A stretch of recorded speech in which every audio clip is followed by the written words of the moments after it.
I see on the screen, for example, in each level, there's 3 coins, and a lot of games have this thing where there's like extra little sub goals, like getting stars or little things in the levels or whatever. But I felt like the coins, they felt so good in this game because it allowed me to play through the game at the speed at which I wanted, beating level after level and keep progressing and keep learning.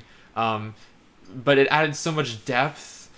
So I feel like if you're into like completionist gameplay and really mastering everything, or you just want to go back after you've beat or you've played a lot of the game to get the coins, I felt like they really added another layer of depth, and in a way that most often when I see this mechanic, it doesn't add that much. When you think of like the coins in Mario, even though it's different, was that a Yeah. part of the design that you had concepted from the start of the game, like, and relying on it in that way? So the very, very first like image or GIF or whatever of this that I posted on Twitter, I had stolen like a little guy from, I don't know, some other game, um, and it was just a simple maze. It had some. Hey, you got the game up. Yee. So it had some. It had like a key and a couple of coins, and it was just the guy moving around the maze and picking up some coins. Um, so in the at the very beginning, no, that wasn't the case. But within the first few levels I started making, I'm like, this can get really, really hard really quick. Like, I'd like to provide players with a Oh. easier way to kind of keep progress going, but also maintain that level of difficulty if they choose to approach it that way. Um, and so, yeah, I decided, 1, 2, 3. That sounds like a good number. So I made sure that every level has 3 coins. Most of them you can get to the exit without getting any coins, with a few exceptions, like these tutorial levels, for example. Mm-hmm. Um, and it was just a nice way to add extra puzzles into, one level. Gotcha. Yeah, my experience collecting the coins was like at the beginning, I was like, oh, these are like an easy thing to accomplish. And then after the first like handful of levels, I came across a level where all of a sudden I'm like, oh, I'd have to spend like another 10 minutes on this level to get all these coins. And then I saw the real value in them, Yep. and I was like, oh, these all of a sudden became more important. So just to share that my experience kind of playing with the coins. Yeah. Okay, Madman This says the voice is good now. Okay, what were you saying? I was gonna say the next tutorial level, the one with the buttons. That's where I actually introduced that concept you're just talking about for real, where you kind of have to solve a puzzle to get the last 2 coins. If you just fly through the level without thinking, you're gonna get that 1 coin, hit all the buttons. As you're, I know I'm 20 seconds behind. Um, Right. you're demonstrating here. And also, I'm playing this game incredibly unnaturally. I'm using the trackpad on my computer, so I'm actually pretty good at this game, better than what you're seeing. Yeah, I have tried to make desktop versions of this, but it is such a mobile first game that it's been really hard to make it translate. I mean, obviously you can play it. It's better with a mouse, but it's still not at all the same. Interesting. Um, Another thing I want to talk about. Oh, hold on, let me beat this level real fast. Another thing I want to talk about is the progression. Just to make sure we talk about all these different topics. I Sure. really thought the progression was very interesting in this game, especially compared to most mobile games. So I want to get to this part in the game, but there's like a big map, and you can explore worlds kind of simultaneously at times. Different, like you'll Mm-hmm. have multiple worlds that run at the same time to you, which I think is awesome for a puzzle game. I was kind of wondering if you could talk a little bit about the development of your progression system, which seems more inspired by Sure. traditional video games and mobile video games. Absolutely is. Yeah, it's definitely inspired by like Mario 3 or even like a Legend of Zelda. So that all started with my original plan for this was just to have. I was think so. I started this with the word roguelike in my brain, which as you is completely gone now. Mm-hmm. But originally, so I had random maps, random mazes, and I was gonna go with the traditional rogue, where you start at the top and you just go down through a dungeon, infinite levels until you either die or, I guess rogue doesn't have infinite levels. You get to the bottom and you have to get back out. But um, that was the original idea, and you can still see some of that in there. Um, but like I said, the game can get pretty hard pretty quick, and I know in my experience as well, when you have a game like that, and it's very completely linear, as soon as you hit a level that you get stuck on, you get frustrated, and for a lot of players, that's it. They're done with the game. So I wanted this kind of overworld map, so if you got too stuck, maybe there was, you could go somewhere else and try a different level, get some more practice or experience, and come back to that where you're stuck later. Nice. That's really interesting. So just a little bit about me. My background is in casual puzzle games. So I've worked for like Match 3 sort of developers and games like that. And something I've noticed about progression in these mobile puzzle games, especially if you want to kind of cater to somewhat a little bit of a more general audience, is that if you have a linear list of levels, which is how these Sega map games work, players need to beat every single level, and this is kind of what you're talking about. Players have to beat every single level in a row, and once they get to a level that they get stuck on or can't beat, it feels so punishing to have all your progress suddenly walled off, especially if it's a game based in skill at all, which your game definitely is healthily based in skill.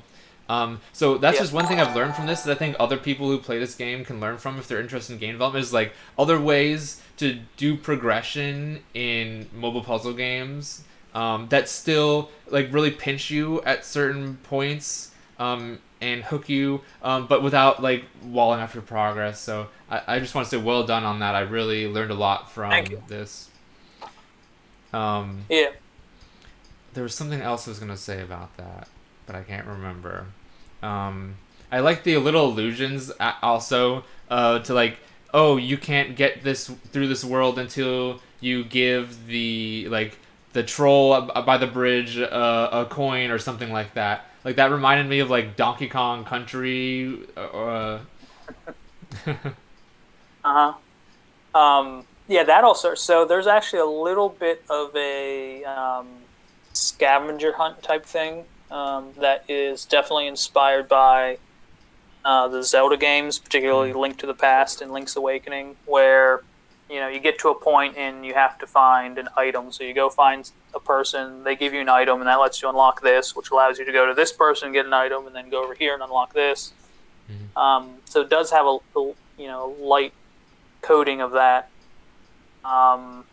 which actually that's funny. I was in the progress of making this map and trying to figure out what the progression would be, and I actually sat down and made a flow chart of the item and level progression in Link to the Past.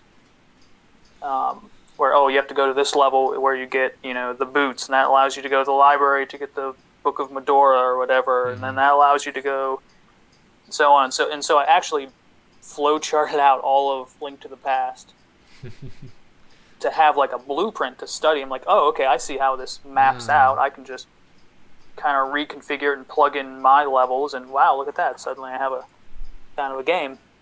That's really interesting. I like how you use that game as influence, like to learn from. That's really interesting. Are those classic kind of Zelda Mario games? Are those like the biggest inspiration for your game development and design?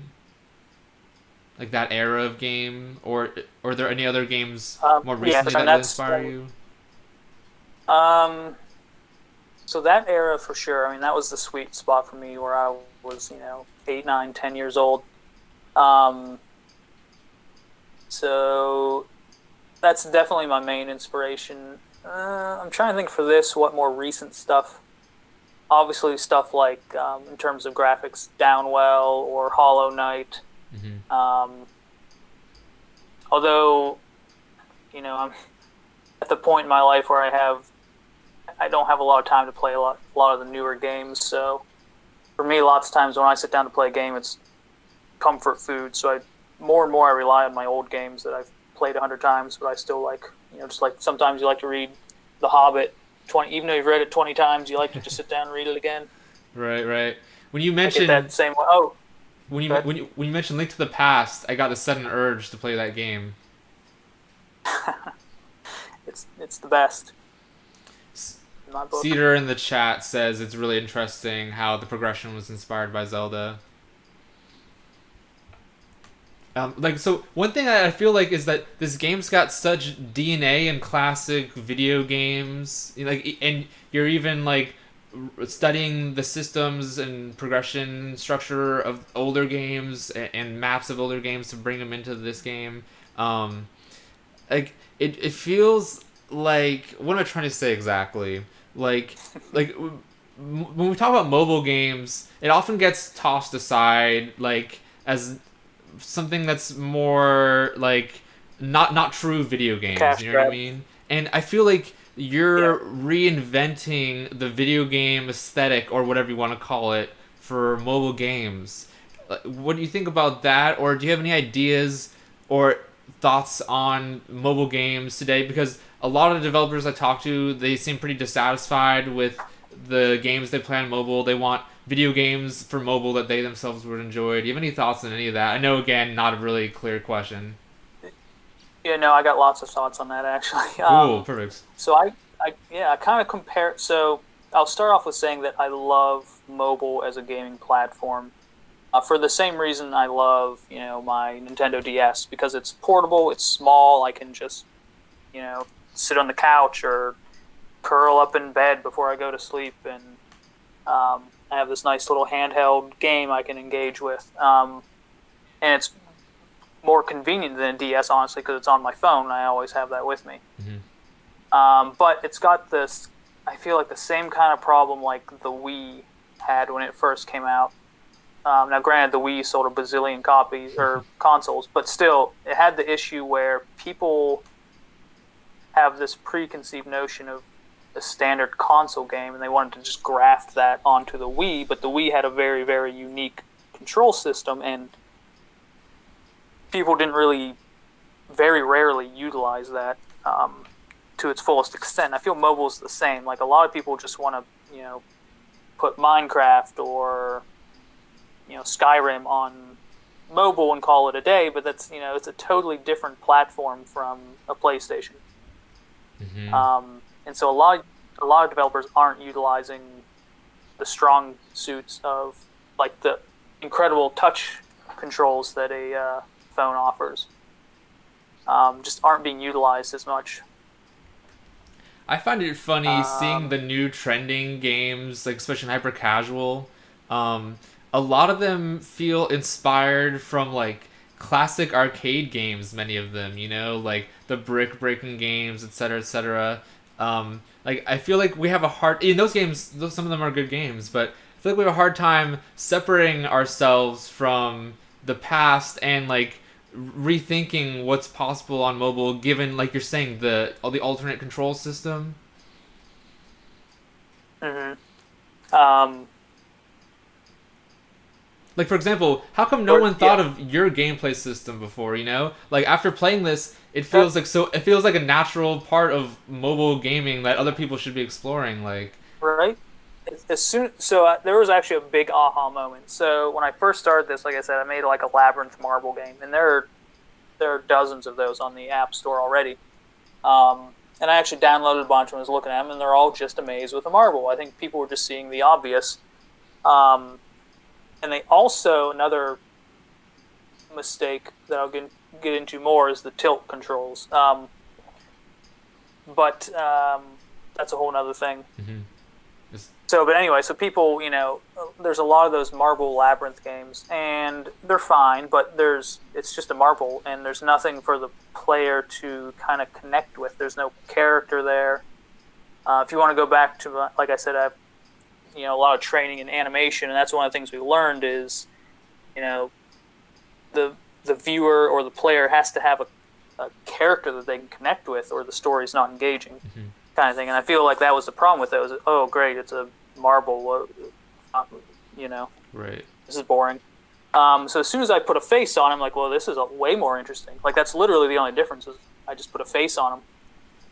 And then I just had him moving around a maze, and it was just a maze.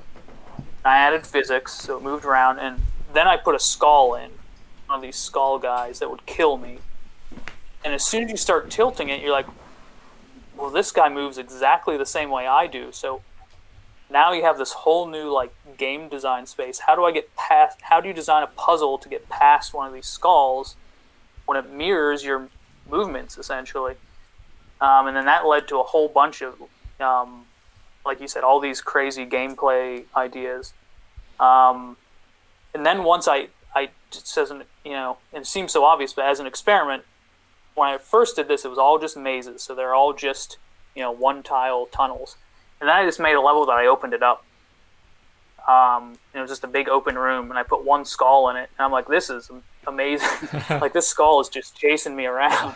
And you put, like, one block in the middle, and suddenly there's, like, an obstacle for you to use to block that skull from always chasing you. And that actually turned into the first boss level with the giant skull. But where was I going with all this? Oh, that's like, it is such an obvious idea, but it's like people, like I said, they I don't know.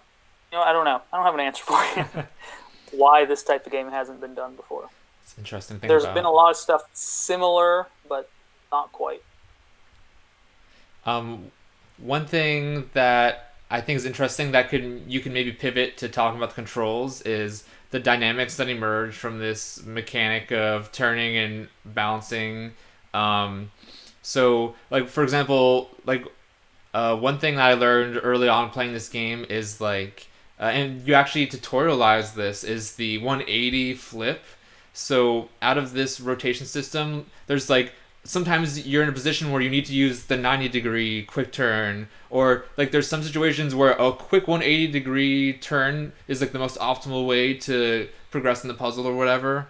So I thought that was interesting that there's like these nuggets of strategy that once I discover them, and start mastering them, like it makes me feel like really good because I feel like I'm getting better at this, because it can maybe feel a little uncontrollable at the beginning since it's such a new gameplay system. I was wondering, have you thought about this stuff? And obviously you did, because you tutorialized the kind of 180 flip I think you did in the game, right?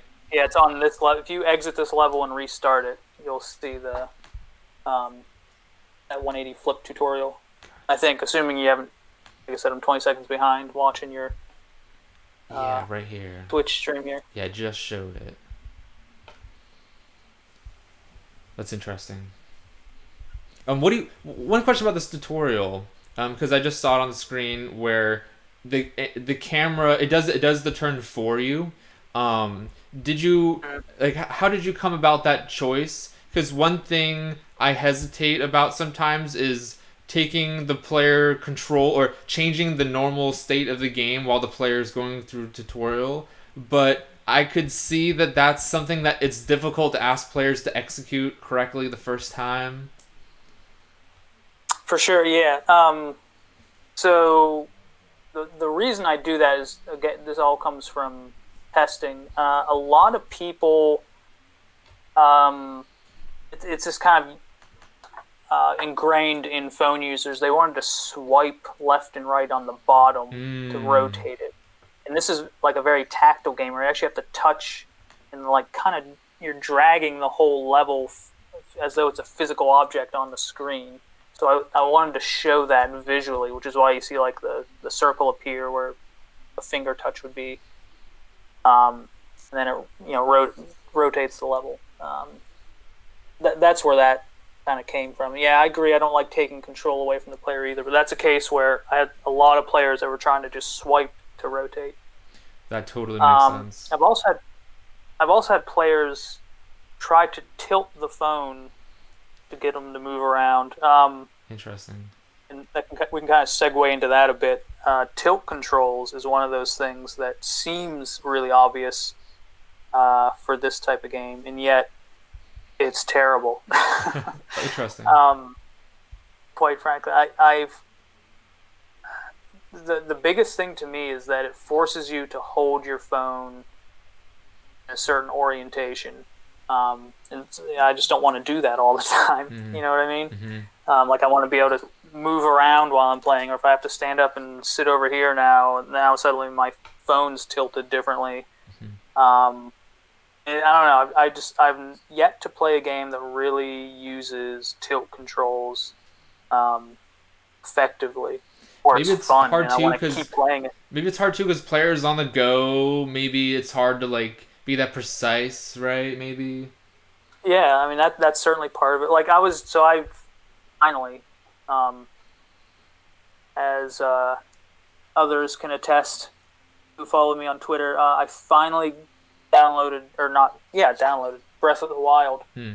Um, and I don't know if you've played A that, little bit. but so there's a couple dungeons or shrines they're called where you actually have the puzzle is a tilt box essentially, and man, it's awful. I don't know what it is about it, but it's just not fun.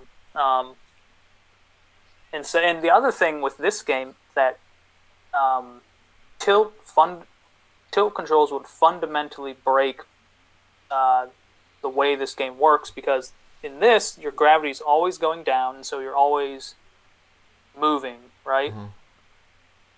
Tilt controls would give you a dead safe spot where you could just sit the phone flat, and now he's not moving. You know what I mean? Right. Like the fact that this works with gravity and the character's always falling downward, definitely adds a lot to the the drama and the urgency of the gameplay. Right. Makes sense. I got a few more And questions. Oh, what was that? I was just gonna say, that 180 move, that actually was one of the. You were saying how there's like these like skills that emerge Right. from this gameplay, and that was actually the first one that I figured out as far as how to get past one of these skulls when you're in a maze. If there's a little branch, you can do this 180 flip and get a skull to go down that side branch, and then you can go past them. Right. And I actually had that originally as level 3 or 4, where the player had to do this flip where they couldn't get past, and just no one was getting it. And I had so many people get frustrated and quit because they couldn't get past like the 4th level. That whole first tutorial, actually the first 2 stages, the tutorial and then the first proper stage, over the past since release, which was 5 weeks ago now, have changed significantly just in the last few weeks, because I've had a lot of players say that the difficulty curve was extremely steep at the beginning or real uneven. So I've when playing the game, my experience was there was one, and I played like a while ago. There was one level, I wrote it down, whatever level it was, but I got stuck on it a bunch of times, but it always felt possible for me to win, so I was never burnt out. And then once I beat that level, I felt like I was so good at the game, and I've learned so much that it didn't feel like too punishing. If it makes sense, you want to like smooth it out as much as you can or whatever. Yeah, there was definitely a lot of players who got it, and that's no knock on the other players who couldn't quite figure out. But there's players who got it, and they hit those hard levels, and they're like, okay, that's just a neat challenge, and they unpat. But then some players, like, are you familiar with, is it appunwrapper.com? No, I'm not familiar with that. I think she does these YouTube videos where she plays, reviews and plays apps, and she, the poor lady, bless her heart, she posted a video of, I think, probably the level you're talking about, where, my God, she must have tried it 50 times in a row. That's what happened to me. And each game session was 3 seconds, 2 seconds long, 3 seconds, just dead. And she got so frustrated. So after watching stuff like that, I'm like, I think I need to ease people into it a little bit more. And if there's certain really good players that's a bit boring, fine, they'll breeze through those and get the more challenging stuff later. That's something I've struggled with in the past. In the industry, certain games I worked on, like I think because of their game designs, but is that something you think about? Like I worked on a game in the past, for example, where half of the audience were basically like gaming noobs. Like they don't really play games, they're not gaming literate. And the other half were like super fans of the kind of game we were making. And we had to somehow make levels that would satisfy both sides, and it ended up satisfying nobody basically. Like hearing how you That's respond to like for example seeing the person lose 50 times in that level, that like that shows us a little how you deal with this problem. But is this something you think about, like, or you have any tips or whatever on how to balance this and design levels that are good for everyone without sacrificing integrity or anything? Yeah, I mean, there's no silver bullet. It's definitely like a balancing act. But I think definitely getting it in the hands of players and watching them play and react to it is important, which I don't think I did enough in this game at all, Mm. honestly. Mm. Um, Also, you're talking about the 3 coins in each level. Like, I feel like that's another. Especially early on, I could have used those a bit more to even out the difficulty. Like, make Mm. it so it's easy just to get to the exit for those players that are, not they're struggling. So it's easy for them to just get to the exit and get going. But then leave the coins in there for those players that are actually doing really well and need that challenge. Right. That is a great point. And that's something I actually learned and forgot about for this game. Like the way the coins are a perfect way, like that system in the game of making it hard for the people who want it hard and then not blocking players at the same time. I thought that was really ingenious. Thank you. Good analysis of that. Um, And so let me know also, by The the way, if you need to go or anything. Like obviously I could talk forever about Tomb Toad. no, that's no. I definitely blocked out at least an hour for Oh this, so sweet. we're not even there yet. Awesome, awesome. And I can probably go over that and it'd be fine. Awesome. Thank you so much. Um, Yeah, thank you. Random question. Have you ever played a Monsters Expedition? I don't believe so. Okay. So it reminded me, and this isn't something I even want to ask about. I was just curious if you played it, but it reminded me of your progression system, but it's very different. It's like a Sokoban style game where you move blocks around or whatever. Um, Okay. but it's made by this great game developer whose name I forget. But it was like an open world design. So there's a bunch of islands, and each island has its own puzzle. And when you get stuck on an island, like same with your game, if you get stuck on a world, you can go somewhere else and solve another puzzle. Um, but anyway, I won't go too into that because I guess you haven't played it. No point Okay. talking about that. Okay, another question. One thing I appreciated in this game that really made me appreciate my purchase of it right away is that every world has a new mechanic, and you get surfaced a bunch of art styles pretty early on. Um, did you ever like? I could see like that. I could see you put a ton of work into this game. Is what I'm trying to say. Um, did you ever? Did a part of Did you ever want to like elongate the game, or like you didn't need all that depth, but as a player, I'm super satisfied that you included it. Were you ever questioning, like, for example, like instead of using each obstacle 5 levels, most corporate developers would like make each obstacle have like 50 levels before you get to the next world or whatever. Like, did you? I could see you wanted like a concise Oh quality yeah. experience. Like, can you maybe talk about that again? No question, but Yeah, no, that's absolutely true. So especially with some of the earlier mechanics, like or I should say the earlier ones I developed, which would be like the skulls, the bats, the ghosts, stuff like that. I have dozens of what I would consider good levels. But it gets really sure they're good levels and they're fun, but it does get repetitive when there's so many of them. And I actually watched, I can't remember if it was an interview or an article I read um, from the developers of, I believe, the Mario Galaxy series, where they said their standard like approach was, in this level or this stage, we introduce a new mechanic, give you a level or two to kind of play around and get good at it. Give you a level where we throw a curveball see how you handle that, and then do a boss that somehow uses that same mechanic, and then throw it all away and go to the next one. Mm-hmm. And that's kind of, I shouldn't say kind of, that is the kind of rule I tried to follow when making this, where each stage you have one mechanic. You'll also notice there's almost no levels that blend mechanics. So there's no levels that have ghosts and skulls, for example. Well, I shouldn't say that. I may have snuck one or two, and I don't remember, with mixed things. But for the most part, I tried to keep them. This level just has skulls, and that's one main reason I left the map editor in there, because that started as a development tool. Mm-hmm. I'm like, I'm not making. There's so much more design space there when you start mixing elements, and I didn't really get into that because it gets exponentially more complicated to design stuff. So yeah, Interesting.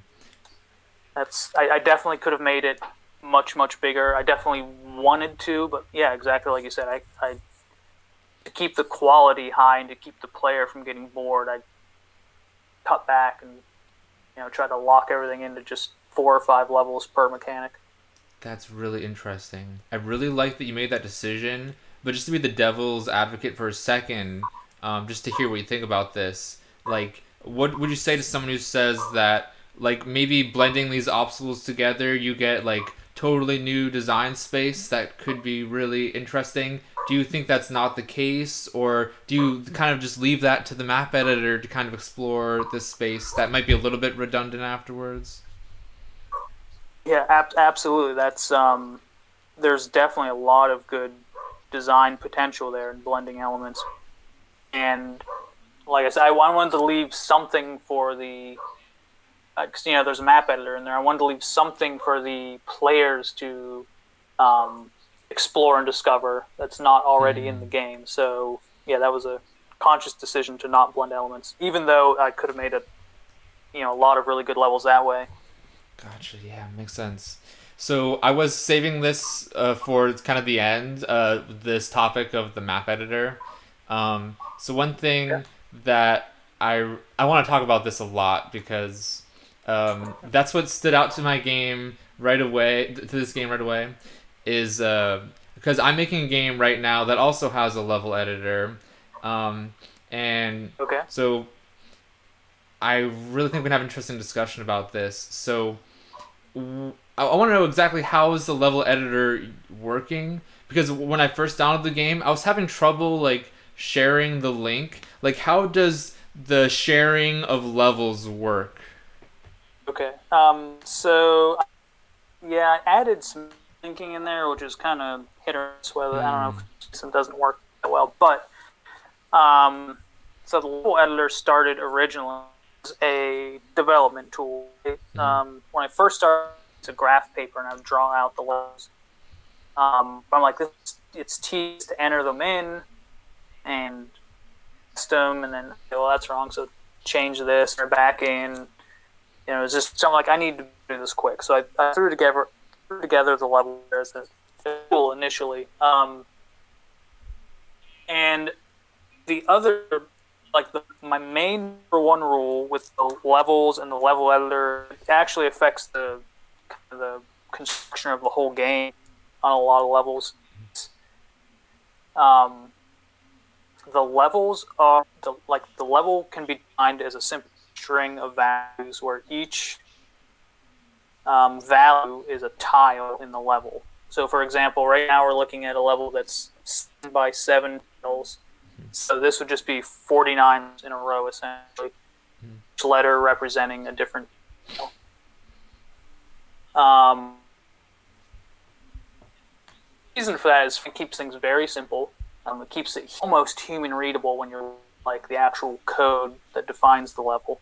Because I can go in and be like, oh, there's an N, so that's where the toad is.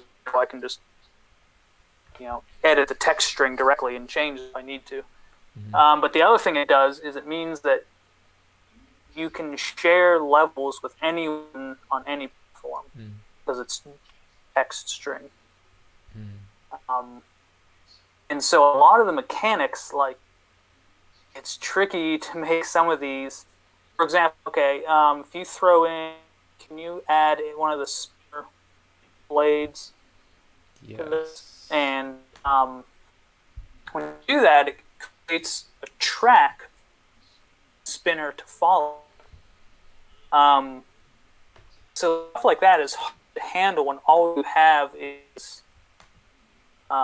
So in this case, the only thing that's defined in the level is the location of that spinner, and then the game calculates where track would go. Gotcha. So that track isn't actually in the definition, just the spinner. Okay, that makes sense. And then when you export the level to share it, I do some base coding and stuff to compress it. But you can actually enter uncompressed values in the level editor will accept. Okay, interesting. Yeah, the idea was with that, like I said, I really want it to be shared with anyone. So you could tweet it, you text it. You didn't need to send a data file. It wasn't locked to one platform, OS or Android, or whatever comes to Steam or something. You can do it with anyone on any platform, and the level works. And like I said, it's text, so I can just text it or tweet it or whatever. Right. Makes it very, very portable. Do you see a lot of value in this as a viral tool, and it does a lot of things for your game. It's an extension of the experience for players and designers alike. But do you see this as like a viral tool for spreading the game, or actually, is it not really a viral tool because you have to have the app to play the level, or when you hit the deep link, does it suggest that you download the app? I don't even know what happens if you hit the deep link and you don't have it installed. Gotcha. Probably, I'm sure it doesn't. It probably just gives you that link. I'm not sure it does. Okay, gotcha. But I don't really see it as a viral. Well, maybe it could be, I guess. I will say that the Doomtoad Discord channel, which is on, so the publisher was Crescent Moon Games, and on his channel, Toad channel in there, his Discord, and been just a few weeks after it came out, there a handful of people have just been all the time sharing levels, particularly going in and picking apart the mechanics, stuff like that. So in that regard, it's conversational, which is nice. That way, as far as viral, I haven't seen any effect that way. I could see where maybe it would. Like he said, I'd have to set it up so that a deep link would download the app for you or something. Right. Haven't gotten that far. Right. I'm just one man. It makes sense. That's actually why I reached out to you the other day to join your Discord, because so just a little bit about me. My first job in the industry was as a level designer, and I totally fell in love with just the activity of designing levels, and I was a level designer for a mobile game, and I realized to me, the level design is often, to me, more fun than the game itself. Not your game, but just games in general.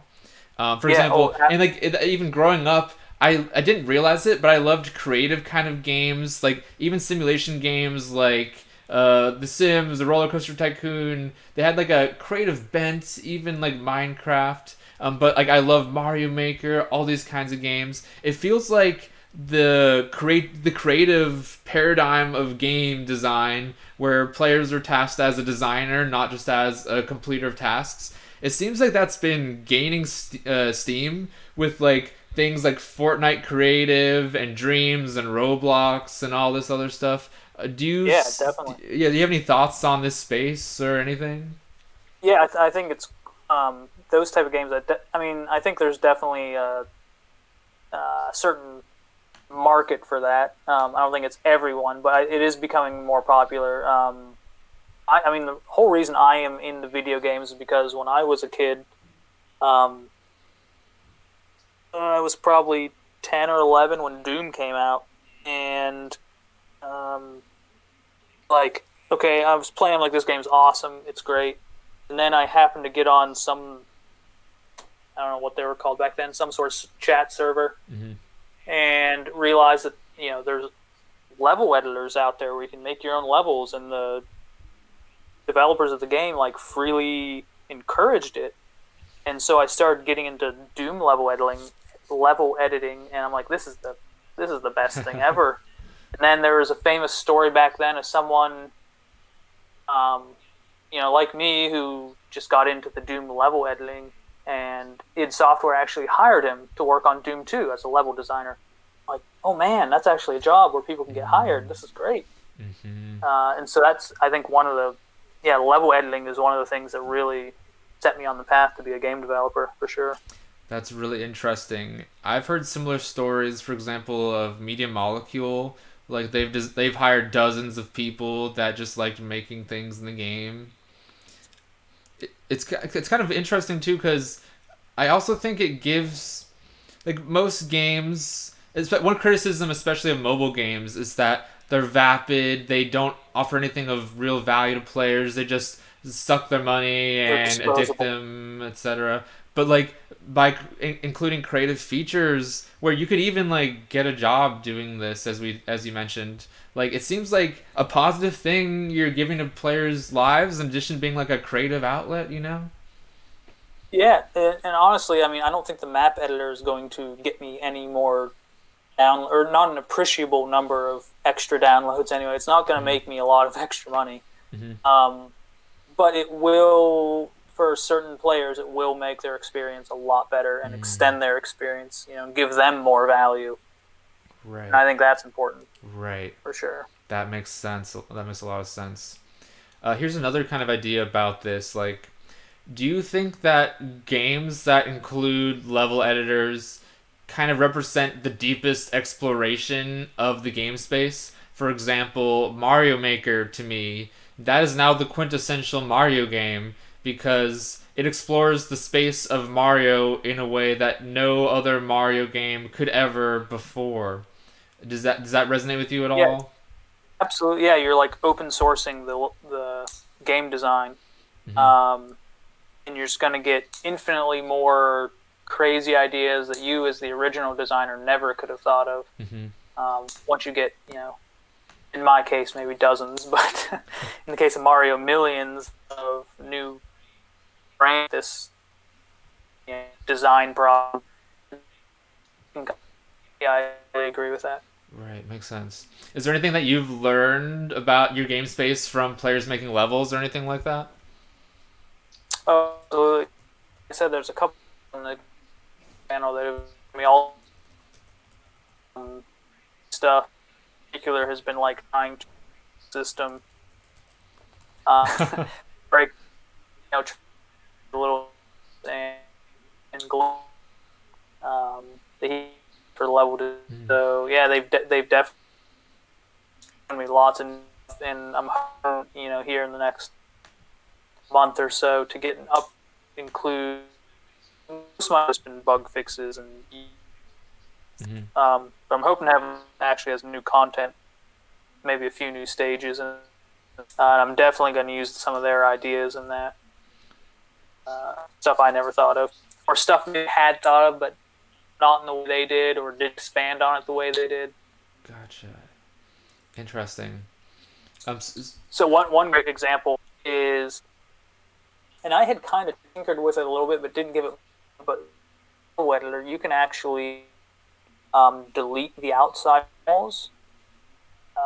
Is really new. Originally, outside walls were completely change them. Just because I didn't want to deal with the logic of players exiting the level. Right. But it's point only 2 weeks before the game released, I removed that restriction. I forget the exact reason why. Suddenly, now your guy can go level and walk around the outside level, and it's like literal out of the box design a level, and it's brilliant. That's And hilarious. that's something like I said, I'd kind of, you could go outside the level if you want to, but I never pushed my game design on that until some of these guys on my Discord channel. I'm like, this is awesome. Nice. Do you see yourself creating a community specifically around the level editor? Since people, it sounds like people on Discord are sharing their learnings and testing out their levels on one another. Do you think that's something that maybe even other developers could do to kind of get a hardcore audience, like, and offer more investment? I think it's a great idea and a great, like that, kind of a community like that. I only have a handful of people. I wouldn't call it a community. Mm-hmm. I'd love to get that to build, but Well, you're gonna I mean, see right me. now You're gonna see me in your Discord pretty soon because I'm really I excited to make can't levels wait. for this. Can't wait. Yeah, right now there's just not enough people playing the game. I don't think to build a community around that. But there's a few of us, and it's still cool. Even if it's never engaged, it's still cool that I created this thing that these people are talking about, and engaging with, and want to explore and discover. I still think that's pretty cool, even if it's Right. That's awesome. So talking about like the state of the game now, like you're still releasing updates, like you're mentioning. How long are you gonna keep working on this game? For example, are you gonna add like more content to the game, or are you working on something else in the future, or what's your grand plan going forward? Uh, I, I'm gonna drag it out forever. It's still fun to work on. At some point, like, already I'm in the long as Mm-hmm. downloads, or a few a day or whatever it is. Mm-hmm. Um, so before long, it's gonna be worth it to do that when it starts eating into my time, which is Right. one of the hurdles of being a game developer. When you have a family and a house, it's hard to the amount of free time that it's up. But at some point, I'm going to stop. At least for the next few months, to continue supporting it and adding features. The biggest thing is I'll probably have several updates or add new stages with new. There's a lot of things I had partial, or there's actually a couple in the game totally finished and are not. They're just I didn't actually implement them anywhere. For example, did you make it tools that have the floating eyes? Yes. It's been a while since I've played because I've been so busy, but I believe I did. Okay, so anyway, who haven't played, there's these floating eyes, Or those ones that they and go crazy around the screen, right? no, these guys. You're thinking of maybe the bouncing Oh, skulls. Those go oh crazy. yeah. Okay, okay. I hate those things. um, I honestly not a huge fan either, Interesting. for being honest. Anyway, so these floating eyes, their logic is simple. They just always straight towards you.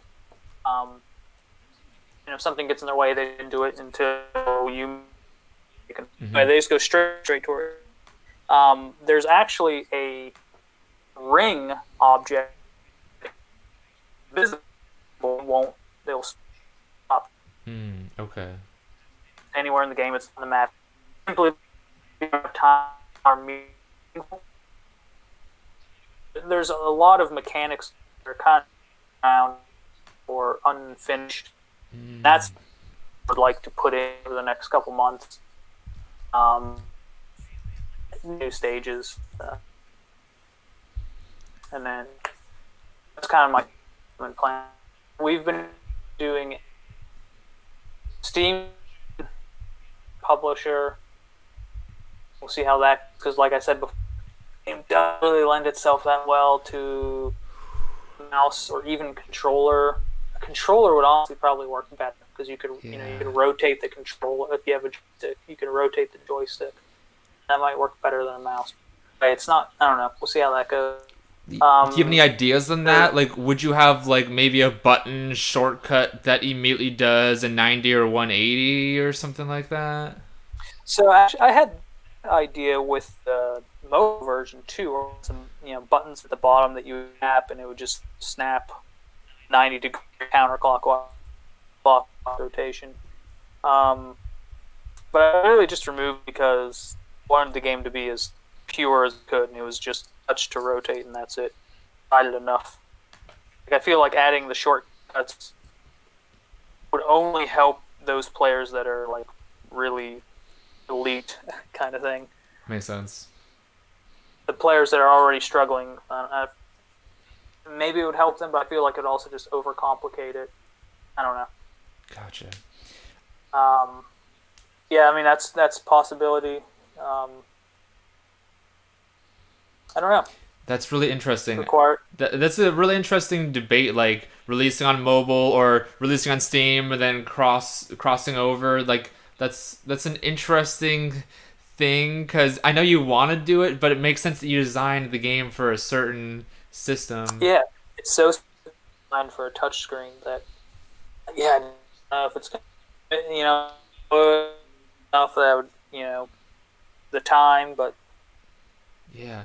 Here's another question. Would you ever pivot your game and make alternate versions? For example, make one that's somehow tailored for PC, or make one that's a free game that's like more traditional, like a ton of levels where you're trying to monetize, or do you like that this is the Tomb Toad experience? um, that's that you say that. So now that the main game, the premier game, is done and out there, like now I don't feel bad having watered down versions in addition to it. And I've actually already considered doing taking maybe a free ad supported. It's just some limited form of the mechanic. Right. And maybe then back to doing my infinite, randomly generated levels or something like that Right. as a way. And then you could have a link, go download the full game Right. or whatever. I think that's an interesting idea. That's like something that I suggest to developers whose games they play on here, because sometimes a lot of developers that don't have much outreach, they make this like a really cool game that they themselves would love, like this game and yourself.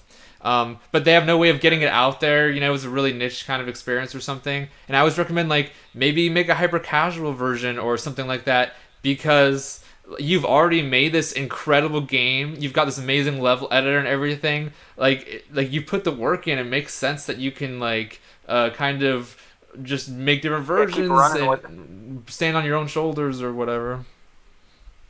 Absolutely. I think it's a good idea for any developer. Yeah, anything done. Don't feel like you're watering it down or diluting it or something by making other versions or running with your brand. Like, you've put all the work in, like try to make the most of it.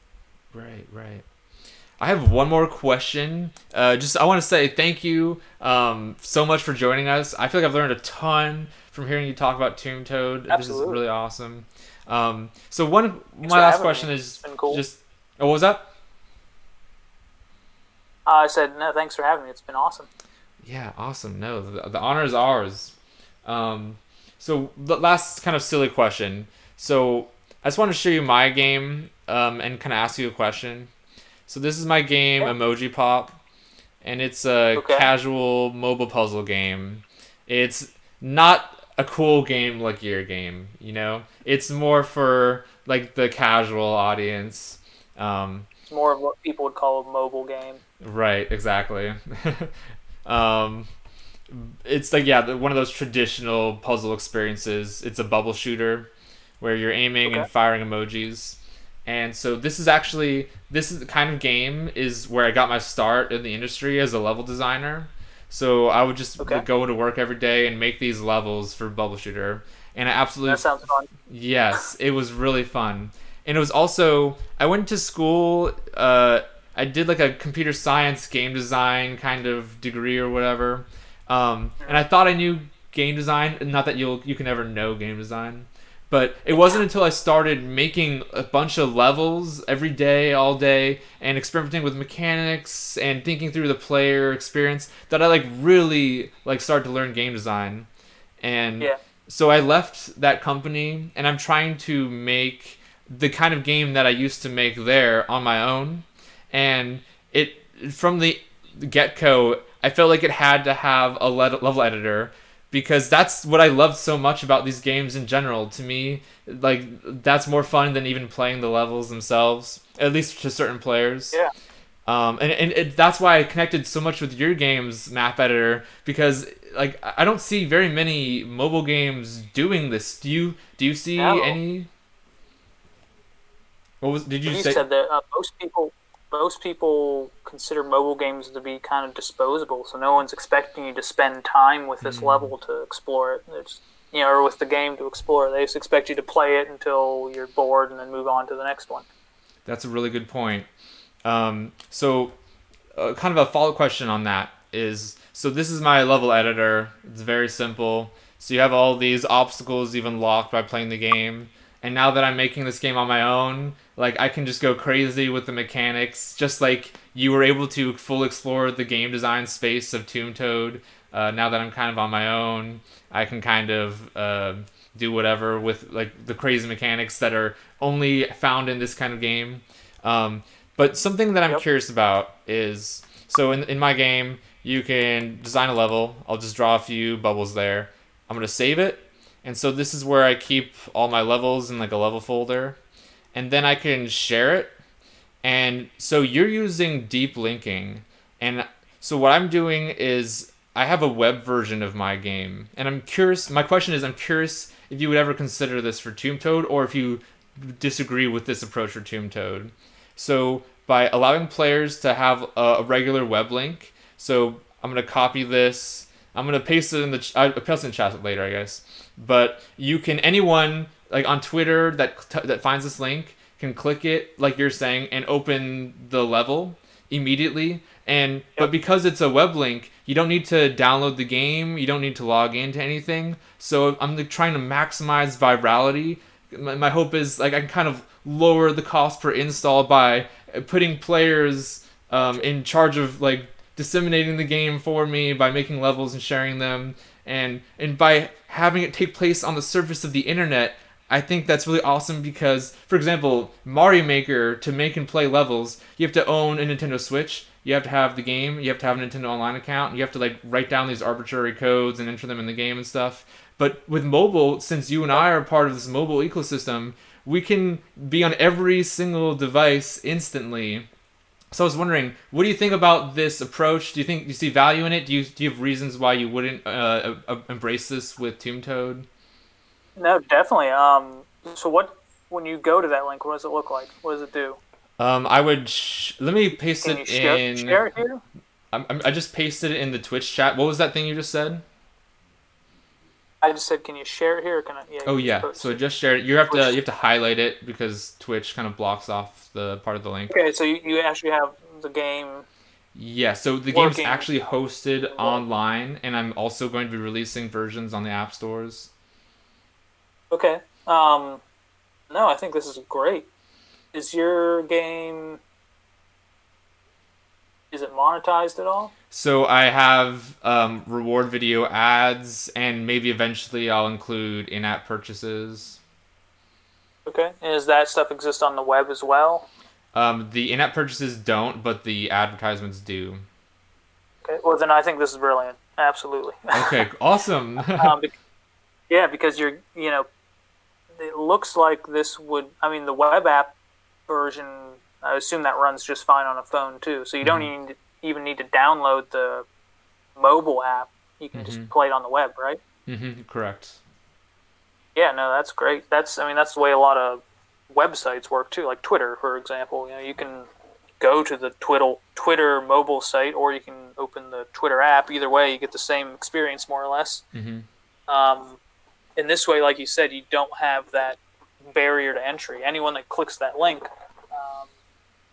can play your game, Right. and it's monetized in both places, so it benefits you. I think that's really, really great. I don't know. So with Tomb Toad, that we'll see how it pans out, but I don't know if that's going to work because Mhm. it's a premium pricing model. Right, right. So sending people to a free website to play the game. The only thing I have considered is having maybe a website or at least display what the level looks like, Hmm. even if you can't play it. That could be cool. And then that would have links to the app. I think that's So, really or like interesting. maybe I could do like you suggested, where I have like a truncated version of the game that just has basic mechanics, and um, you could play that if you shared a level, but not the full game. I don't know, but yeah, it's definitely a good idea. I think. Nice. Thank you for that feedback, and I'm glad we had that exchange because I really want to talk to you because literally I don't know anyone else to talk to who's pursuing mobile in-app level design. So that was awesome to kind of talk to someone about that this whole time.